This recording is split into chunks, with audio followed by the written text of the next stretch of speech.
Just when you thought the internet couldn't produce a more polarizing figure, along came Andrew Tate, a man who went from kickboxing champion and reality TV star to one of the most talked about personalities on the internet. Depending on who you ask, he's either the embodiment of self-made success or the poster child for toxic masculinity.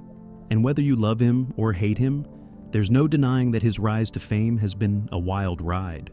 One filled with fast cars, viral sound bites, and, well, a few questionable business practices.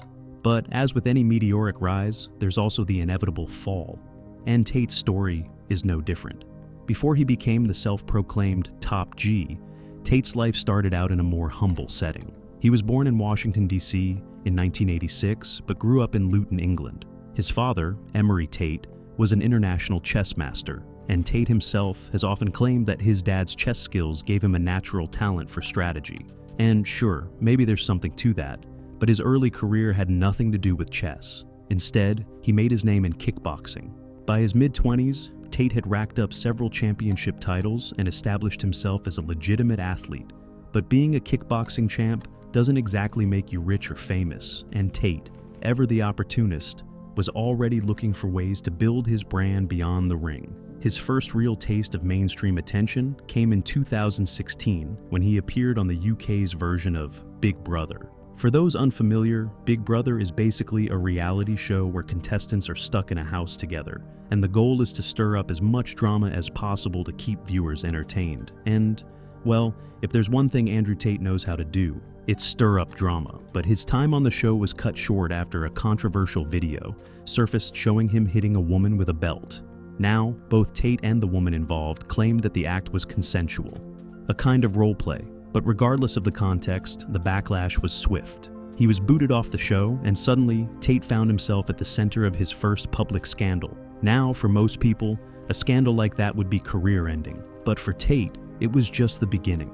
Over the next few years, he pivoted his attention to social media, where he built an online persona that was equal parts motivational speaker, self-help guru, and, well, provocateur. He made bold claims about how to achieve success, often using phrases like escape the matrix and become the top G. His message? Traditional masculinity was under attack, and the only way to succeed in life was to reject mainstream norms and embrace a more aggressive alpha male mindset. And honestly, it worked. By 2021, Andrew Tate was everywhere. Short clips of him giving advice on everything from dating to business flooded social media platforms. He was brash, confident, and, most importantly, controversial, which, let's be real, is the perfect formula for going viral. He wasn't just selling self-improvement, he was selling a lifestyle. Private jets, luxury cars, mansions, all wrapped up in a neatly packaged brand of hyper-masculinity that promised young men they could achieve the same success if they followed his advice. But here's the thing about controversy. It's a double-edged sword. While Tate's polarizing persona helped him amass millions of followers, it also made him a prime target for criticism. His comments about women, particularly his views on relationships and gender roles, quickly landed him in hot water. He once said that women belong in the home, that they shouldn't drive, and that if a woman is sexually assaulted, she bears some responsibility for it. And while he brushed off these statements as jokes or misinterpretations, the internet wasn't having it.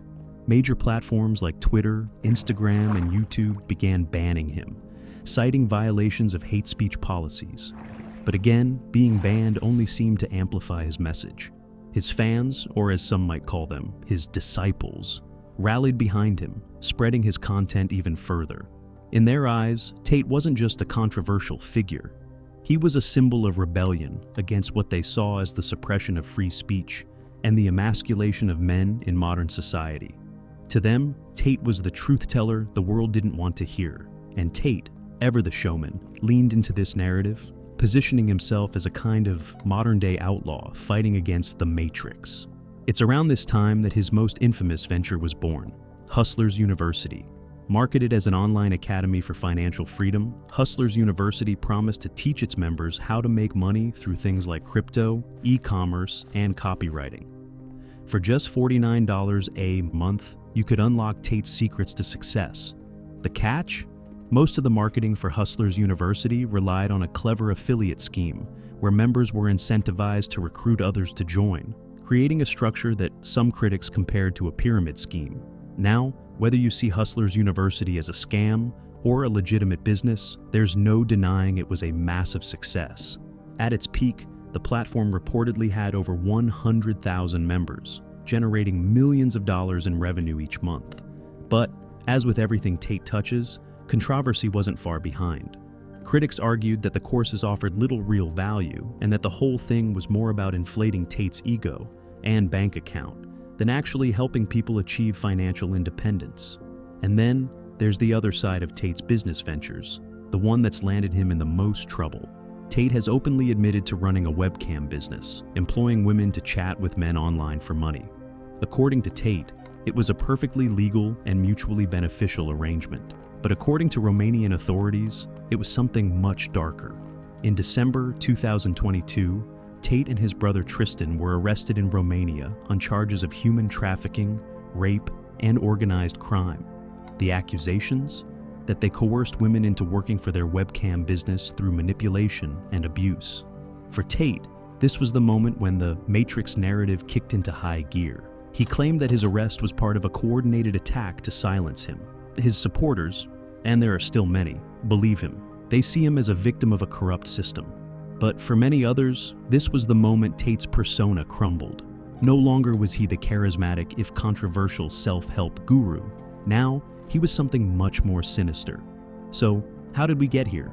How did Andrew Tate go from a kickboxing champion to a reality TV star, to an internet icon, to a man facing serious criminal charges? And perhaps the bigger question, how has he managed to maintain such a dedicated following despite everything? Now, to understand how Andrew Tate became such a polarizing figure, you need to look at the psychology behind his rise. See, Tate didn't just stumble into fame by accident. His entire persona was carefully crafted to hit all the right triggers in internet culture. He knew exactly how to market himself to a specific audience. Young men who felt disenfranchised, overlooked, and desperate for a roadmap to success. And in a world where traditional ideas of masculinity are constantly being challenged, Tate positioned himself as the antidote. A man who wasn't afraid to speak his mind, no matter how controversial it was. He called out what he saw as society's attempts to weaken men, the so-called matrix that he claims wants to keep people docile and controlled. And let's be honest, for a lot of people, that message resonated. His content wasn't just about flashy cars and cigars, it was about identity. He told his audience they were warriors trapped in a system designed to make them weak, and that he had the keys to their freedom. That's powerful stuff if you feel stuck in life. Tate tapped into that frustration, offering a sense of purpose and belonging to those who felt lost. His online courses promise to teach you how to escape the rat race, get rich, and take control of your destiny. And sure, the tactics were questionable, but for the people who bought in, Tate wasn't just selling financial advice, he was selling hope. The problem, of course, is that hope doesn't always pay the bills. The more people looked into Hustlers University and his so-called real world, the more it started to sound like a get-rich-quick scheme with a shiny coat of paint. The courses were basic, the methods outdated, and the success stories few and far between. Critics called it a pyramid scheme, where the real money was made by recruiting new members rather than actually learning valuable skills. But Tate didn't care about the critics. His empire was thriving, and his fans were eating it up. At the same time, Tate was becoming increasingly infamous for his controversial statements about women. Now, let's make one thing clear. Some of his advice on self-improvement and financial independence wasn't entirely bad. He talked about discipline, taking responsibility for your life, and setting goals, all fairly standard self-help stuff. But then there were the other comments, the ones about women being property, the ones where he said things like, "If a woman is with me, she's mine," or the time he explained how he would isolate women from their families to make them dependent on him. That's where things started to take a darker turn. And this is where we hit the real turning point. In December 2022, Romanian authorities arrested Andrew Tate and his brother Tristan on charges of human trafficking, rape, and organized crime. The allegations? That they lured women into Romania under the pretense of romantic relationships, then forced them into working for their webcam business through a combination of manipulation, coercion, and threats.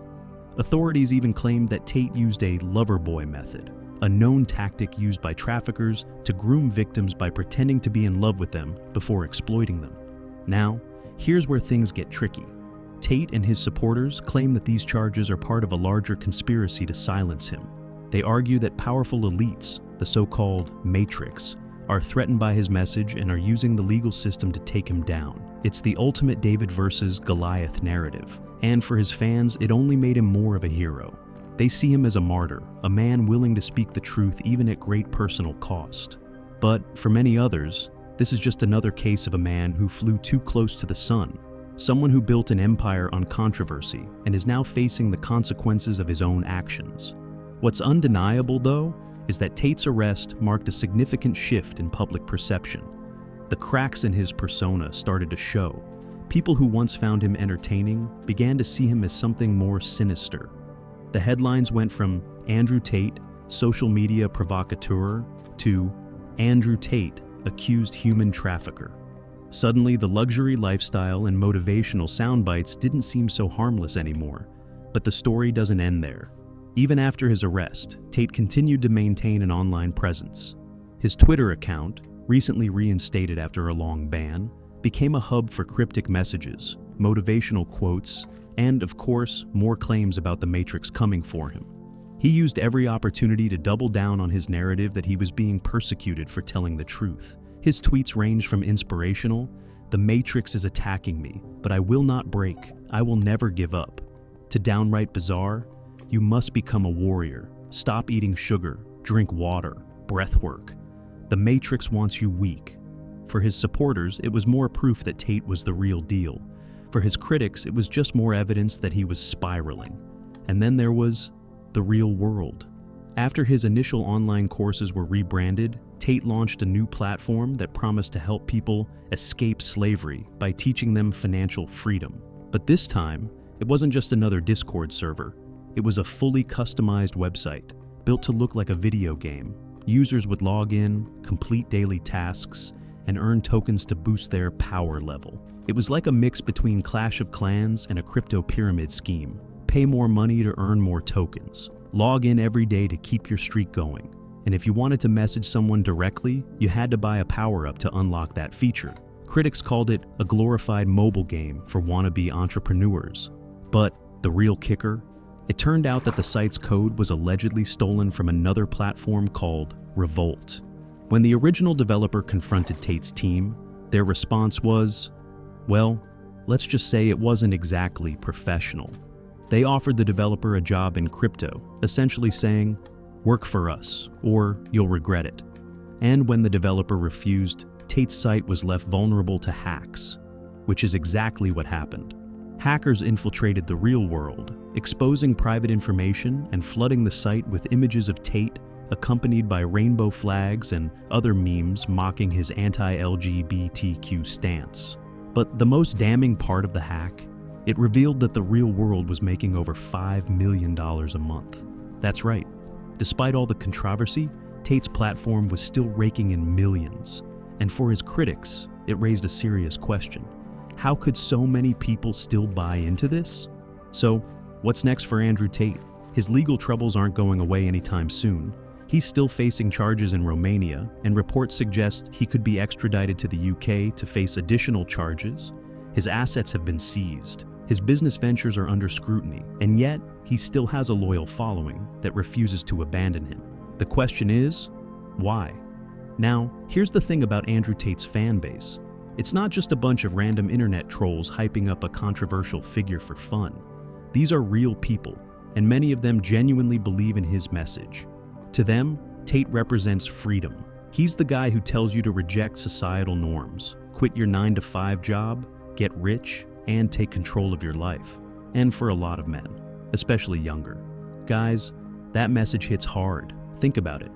We're living in a time when more young people than ever feel lost, disillusioned, and powerless. Wages are stagnant. The cost of living is skyrocketing.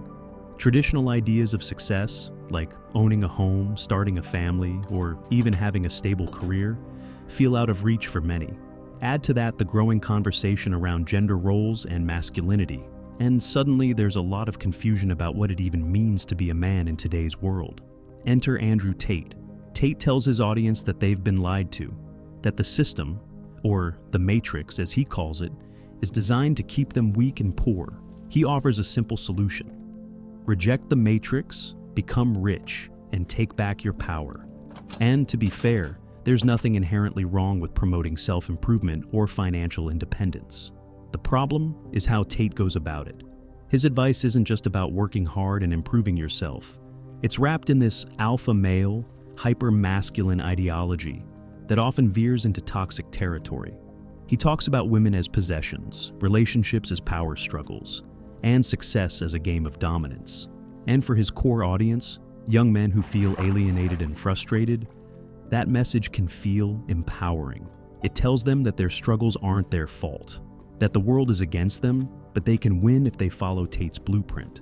But here's where things get complicated. Because while some people might join his courses out of genuine curiosity or a desire for self-improvement, others get sucked in much deeper. They start to see Tate not just as a businessman or influencer, but as a philosophical leader, someone who's speaking the truth that no one else dares to say. This is where the parasocial relationship kicks in. If you're not familiar with the term, a parasocial relationship is a one-sided connection where a fan feels personally attached to a public figure, despite having no real interaction with them. And in the age of social media, these relationships are more common and more intense than ever. People don't just watch celebrities from afar anymore. They follow their every move, consume their content daily, and feel like they know them on a personal level. Tate understood this dynamic better than most. He didn't just create content. He created a lifestyle brand.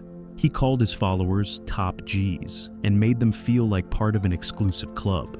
He framed his courses as a way to escape the matrix, giving his fans a sense of purpose and identity. And the more he leaned into this narrative, the stronger that parasocial bond became. But here's the catch. That bond works both ways. While fans feel connected to Tate, Tate also relies on them to keep his brand alive. His entire business model is built on community engagement. The more his fans post about him, share his content, and recruit new members to his platforms, the more successful he becomes. It's a feedback loop. Tate gives them purpose. They give him power. And that's why, even now, with all the legal trouble and scandals hanging over his head, Tate's fan base hasn't completely abandoned him. In fact, for some of his followers, the allegations against him only reinforce his message. They see his arrest as proof that the Matrix is real, that powerful forces are trying to silence him because he's telling the truth. It's classic conspiracy theory logic. The more he's attacked, the more legitimate he seems to his followers. And to be fair, Tate isn't the first person to tap into this kind of narrative. We've seen it before with other controversial figures, whether it's political leaders, influencers, or cult-like personalities. The idea that the system is out to get them is a powerful motivator. It gives people something to rally against. It turns them from passive observers into active participants in a movement.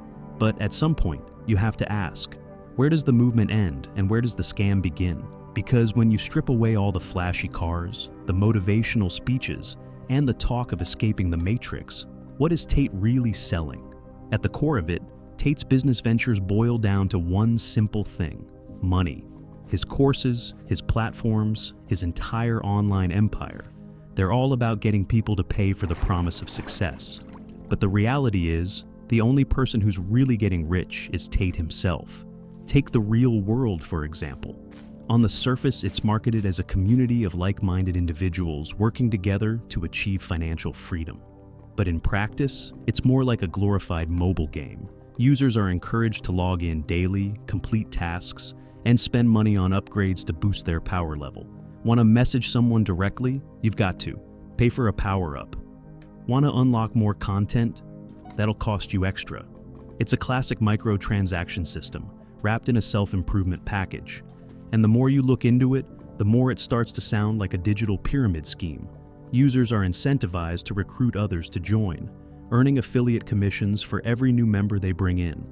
The more people they recruit, the more money they make. But here's the catch. Most of the money comes from recruiting new members, not from any actual business ventures or skills taught in the courses. And that's where the ethical questions come in. Is Tate really helping people achieve success? Or is he just profiting off their desperation?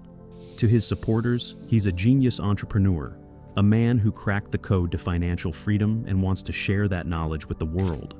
But to his critics, he's nothing more than a modern-day snake oil salesman, selling false hope to vulnerable people for a quick buck. So, which is it? The answer, as with most things, probably lies somewhere in the middle. There's no denying that Tate has had a massive cultural impact. He's inspired countless people to take control of their lives, work harder, and strive for success. But at the same time, there's also no denying that his methods are questionable. His message is often divisive, his business practices borderline unethical, and his legal troubles are very real. The question is, how much longer can Andrew Tate keep this going?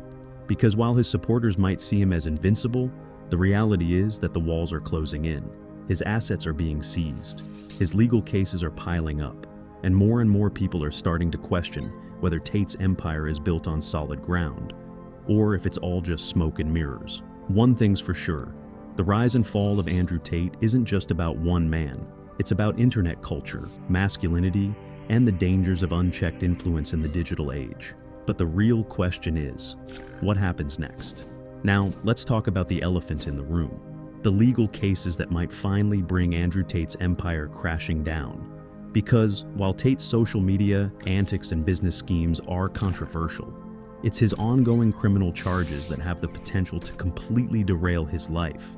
And these aren't just minor infractions.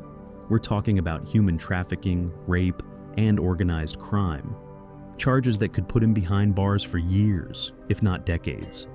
In December 2022, Tate and his brother Tristan were arrested in Romania after a raid on their luxury compound. The authorities accused them of running a human trafficking ring using what's known as the lover boy method to lure women into their operation. According to investigators, Tate would convince women that he wanted a romantic relationship with them, then bring them to Romania, where they were allegedly forced to work as webcam models for his business. Now, Tate has denied all of this. In his words, it's a political attack orchestrated by the Matrix, a shadowy system of elites that he claims is trying to silence him and his supporters. They've bought into that narrative completely. They argue that Tate is being framed because he's a threat to the establishment. In their eyes, this is all part of a larger conspiracy to keep men weak and docile. But here's where things get interesting. Romanian authorities aren't messing around. Unlike in some countries, Romania's anti-human trafficking laws are strict and heavily enforced. And so far, the evidence against Tate seems pretty damning. Reports suggest that the prosecution has testimonies from victims, financial records, and surveillance footage to back up their case. One of the most shocking details to come out of the investigation is that Tate allegedly withheld passports and threatened women who tried to leave. Now, if those allegations are true, it paints a very different picture of Tate. No longer is he just the brash internet personality telling men to hustle harder. He's potentially a predator, exploiting vulnerable women for financial gain. And that's a much harder narrative for even his most loyal fans to defend. But here's the thing. Legal battles take time. And in the meantime, Tate isn't backing down. He's been released from custody under house arrest, and he's back to doing what he does best, posting on social media and stirring up controversy. He's doubling down on his message that the charges are bogus, and that he's being persecuted for speaking the truth. And, honestly, that strategy has worked for him so far. His fan base remains incredibly loyal, and his brand continues to generate millions of dollars each month. But the cracks are starting to show. Public perception of Tate has shifted dramatically since his arrest. While he was once seen as a provocative but entertaining figure, more and more people are starting to see him as dangerous. His views on women, which were once dismissed as edgy or exaggerated for shock value, are now being taken far more seriously in light of the charges against him. And even some of his former fans are beginning to distance themselves. It's a classic case of the rise and fall of an internet icon. Tate built his empire on controversy, but controversy can only take you so far. At some point, the consequences catch up, and for Tate, that moment might be coming sooner rather than later. What's really fascinating, though, is how this all ties into a larger conversation about internet culture. Because, let's be real, Andrew Tate isn't the first controversial figure to rise to fame online, and he definitely won't be the last. The internet loves a good villain, especially one who challenges societal norms and stirs up drama. But the same internet that builds these people up is also incredibly quick to tear them down the moment things go south. The question is, how long can someone like Tate stay relevant in the face of mounting scandals and legal troubles? Right now, his influence is undeniable. He's still being talked about on every platform, his name is still trending, and his supporters are still defending him at every turn. But if the Romanian courts convict him, if he's found guilty of human trafficking or rape, that's game over. Because, let's face it, even in the wild world of internet personalities, being a convicted human trafficker is a tough image to come back from. But here's the twist. Tate knows this. He knows that his brand relies on controversy, and he's been playing the long game all along. Even if he loses in court, he'll frame it as a martyrdom story, that the Matrix finally got him and he went down fighting for the truth. And his die-hard supporters, they'll probably eat it up. The real question is, what happens to the rest of us? Because Andrew Tate isn't just a person. He's a phenomenon, a product of our online culture, where controversy equals clicks and the most extreme voices get the most attention. His story isn't just about one man's rise and fall. It's about how we consume content, how we elevate certain voices, and what we're willing to believe. In the end, Tate's legacy might not be the fast cars or the money or even the scandals. His legacy might be the way he changed internet culture, for better or worse. And that's something we're all going to have to grapple with. Now, here's where things start to get really interesting. Because Andrew Tate's story isn't just about him. It's about the culture that made him famous, the people who followed him, and the systems that allowed his message to spread unchecked. Whether you see him as a villain or a victim, the truth is that Tate's rise to fame says a lot more about us than it does about him. Let's be honest, the internet loves a good spectacle. In the social media age, outrage drives engagement, and engagement drives profit.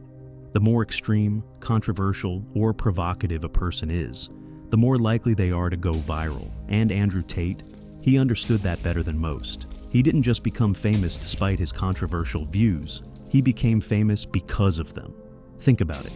How many times have you seen a clip of Tate pop up in your feed, saying something outrageous? Maybe you watched it because you agreed with him.